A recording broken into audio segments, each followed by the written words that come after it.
इसीलिए नैमिषारण्य में सभी महात्मा बैठे इस विचार में है कि समाज का प्रत्येक आदमी मूढ़ हो गया है। पैसे वाले हैं तो लोभी हो गए, वैश्य है वह वैश्य इस संसार का सबसे अभागी पुरुष है जिसके पास धन है और उदारता नहीं है। सोचिए वैश्य कृपण धनवानु। तुलसीदास जी कहते हैं कि वह वैश्य, सोचिए उसके विषय में कि इसके पास इतना पैसा है कि यश पा सकता है, लोगों को अपना नाम कर सकता है, लेकिन ये कृपण है और धनवान है। यह दुर्भाग्य है उसका, ये दंड है उसका, इसका दुष्कर्म का फल है कि धन है और उदारता नहीं है। वह ब्राह्मण अभागी है जिसके सामने वेद और पुराण होते हुए भी वह भिखारी है।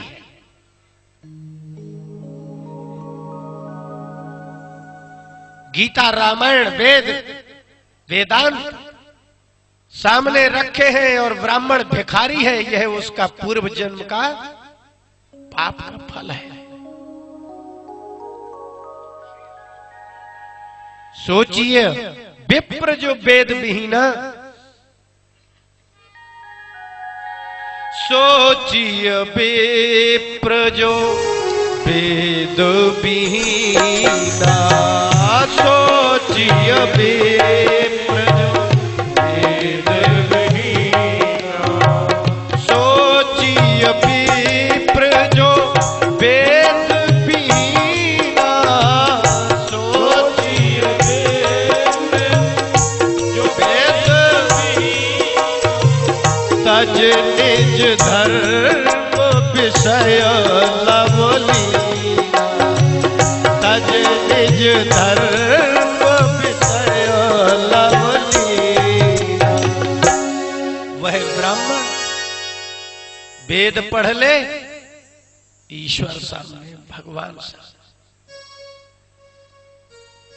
पति होते हुए भी स्त्री यदि अपने परिवार से दुखी है तो वह पत्नी अभाग्नी है। शास्त्र कहते हैं कि ये भगवान है। माता पिता होते हुए भी संतान दुखी है, वो अभागी है। हमारे यहां तो माता पिता भगवान है, पति भगवान है, बड़ा भाई भगवान है। कहां ढूंढते फिर रहे हो? एक बार सेवा करके देखो। श्रवण कुमार कोई बहुत बड़ा भक्त नहीं था, अपने माता पिता का और किसी का यही नहीं है, इसलिए ऋषियों को बड़ी चिंता हो गई। मंदा सुमंद मतया, ये संसार के लोग कम बुद्धि के हैं और ऊपर से और ज्यादा कम बुद्धि के। क्या कर? बड़ी समस्या है, बीज खत्म हो रहा है। आपके घर में बीज नहीं बचेगा तो खेती नहीं होगी। आप बीज बचाते हो, नहीं तो सरकार बचाती है। गेहूं के चने के कहीं खेत नहीं होते, घास का बीज नहीं बचाया जाता।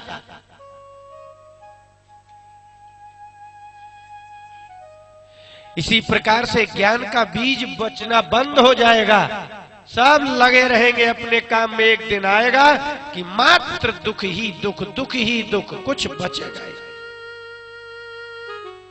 जैसे वर्तमान में खाने का संयम नहीं है, सोने का संयम नहीं है, इसलिए डॉक्टर अधिक है, दवाइयां अधिक जा रही हैं, क्योंकि आप संयमी नहीं हो। महात्माओं ने बड़ी चिंता की। नारद जी ने भी सोच लिया कि देखे क्या होगा, और चल पड़े। जयति जगति माया यस्य काया धवस्ते बचन रचन में कम बस केवलम चाकलय्य एकम वचनम। नारद जी को प्रणाम इसलिए किया है कि नारद जी की एक ही वचन कला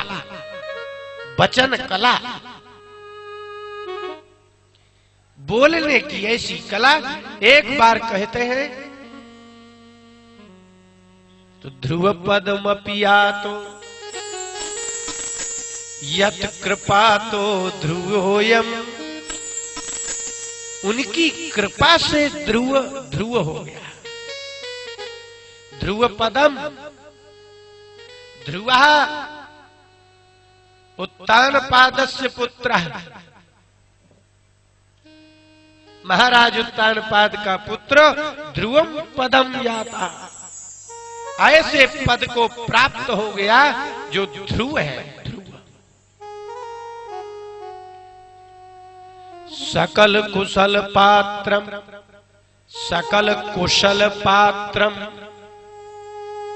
ब्रह्मपुत्रम नतास्मि। सकल आप तो एक एक काम में कुशल हो ना। नारद जी जैसे व्यक्ति है सकल कुशल पात्र, सकल कुशल। आपको तो कोई को पंचर सुधारना आता तो पंचर ही भरा, कोई हलवाई है तो हलवाई ही भरा। वो तो सब पात्र है। वो पात्र माने जानते हैं? बर्तन है वो नारद जी। और बर्तन का मतलब बर्तन में कुछ भी रख लो, कुछ भी। आपको स्टील का बर्तन दे दिया, दूध रख लो, तेल रख लो, रोटी रख लो, सब्जी रख लो, छेद होगा तो बहती हुई चीज नहीं रुकेगी। पात्र का मतलब है कि आपको दिया, इसलिए भगवान ने वरदान दिया है मनुष्य को कि तुमको मन दिया, बुद्धि दी, चाहे जो सीख लो, चाहे जो। जिसको आप गलत कहते हो, चोरी चपाटी, ये भी सीख लो। आपको तो 10 रुपया दिया है, चाहे 10 रुपया में दूध ले आओ तो मिलेगा। सरकार ने रुपया में ये नहीं लिखा कि इस रुपया से ये आएगा। उस रुपया से दूध भी आता है, सब्जी भी आती है, जहर भी आता है, शराब भी, जो ले लो। मुद्रा में वस्तु नहीं लिखी जाती, लिखा ही नहीं कि इस रुपया का क्या आएगा, सब कुछ आ जाएगा। इसलिए सकल कुशल पात्रम, आपको मन और बुद्धि दे दी है, आप जो चाहे ले लो। ऐसे नारद जी है।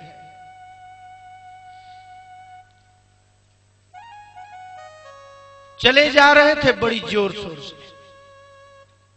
आप जब भागते हो ना तो दूसरे लोग पूछने लगते हैं, भैया इतनी जल्दी क्या है? आपकी शीघ्रता दूसरे के हृदय को विचलित करती है। आप दौड़ोगे तो 4 लोगों के मन में जिज्ञासा पैदा होगी। जिज्ञासा क्या हो गया? यहां से उठ करके एक आदमी दौड़े तो लोग कहेंगे क्या हो गया, देखना भाई। सामान्य गति में संदेह नहीं होता,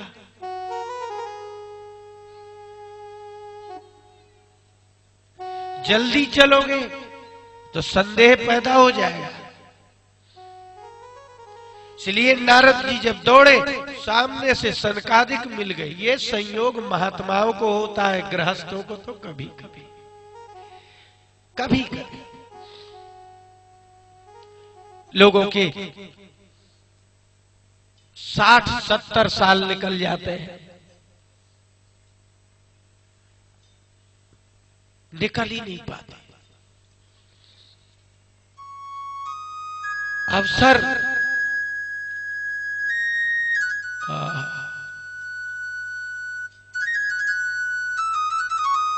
सनकादिकों को अच्छा नहीं लगा और रोक दिया। रुको,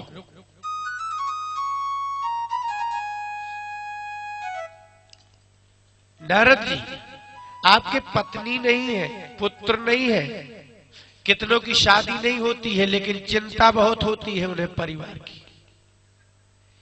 नारद जी, आप असंसारिक अवैषयिक, आपके अंतःकरण में विषयों की प्रधानता नहीं है, इसके बाद भी शीघ्रता क्यों? आपको कुछ खाने की आदत नहीं, आपको देखने की आदत नहीं, जिसे संसार में कुछ देखने की लालसा ना हो, जीभ से कुछ खाने की लालसा ना हो, वह जलती क्यों? क्यों? फुर्सत है। इसलिए एक बड़ी विडंबना है। नारद जी ने कहा कि नहीं, वो क्या है कि क्या कहें, हम किसी संसार की विषय वासना से प्रताड़ित होकर के नहीं भागा, एक प्रतिज्ञा की पूर्ति के लिए निकल पड़ा हूं। कैसी प्रतिज्ञा? गृहस्थ रोज प्रतिज्ञा करता है और पूरी भी है, उसी को करना है, लेकिन दूसरा जब कार्य आता है तो वो विचार करता है ये जल्दी ज्यादा जरूरी है कि ये जल्दी ज्यादा जरूरी है।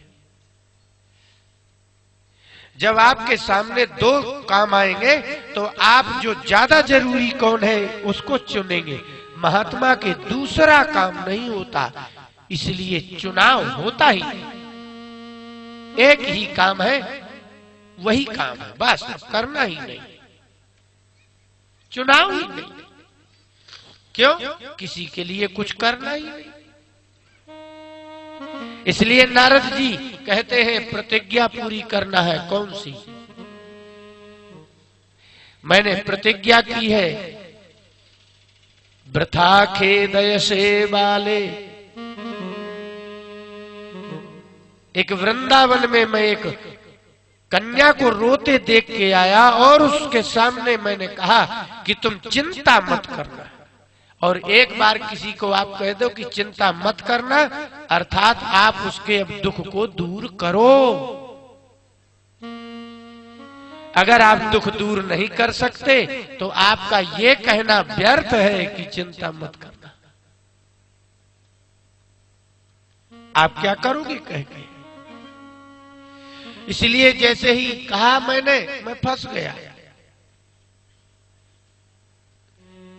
वृंदावन में एक ऐसा दृश्य देख लिया मैंने, विचलित हो गया मैं। दृश्य देखा तब इतना विचलित नहीं था, लेकिन सुन लिया तो विचलित हो गया। यहां एक्सीडेंट हो जाए, आप देख के चले जाए तो मात्र अपनी पत्नी अथवा पति से कहेंगे कि हम एक एक्सीडेंट देखा, अरे लेकिन आपको चिंता नहीं होगी, दया आएगी। लेकिन अगर जिसका एक्सीडेंट हुआ है, अगर आपने उसकी बात सुन ली तो अब चिंता हो जाएगी। कैसी? वो कहेगा कि भैया मैं परदेशी हूं, मेरा यहां कोई नहीं है, मुझे अस्पताल पहुंचा दो, पुलिस को सूचना दे दो। अब आपने बात सुन ली है, इसलिए अब अगर नहीं भी करेंगे तो घर में सो नहीं सकते, आपको अब चिंता हो जाएगी। इसलिए मात्र देखने से चिंता नहीं होती, देखें और सुने। सुनेंगे नहीं तो चिंता नहीं। नारद जी बोले, मुझे वो कन्या ने देखा और एक आवाज लगाई। और महात्मा में और आप में यही अंतर है, आपको आवाज लगाते लगाते परिवार रिश्तेदार, अरे आवाज की जरूरत है, आप सुन के चर्चा करते हैं। महात्मा चर्चा नहीं करते, सुनने के बाद करते हैं। इसलिए संत पने में ठग गया मैं। और उसने आवाज लगाई, भो भो साधो। नारद जी देखने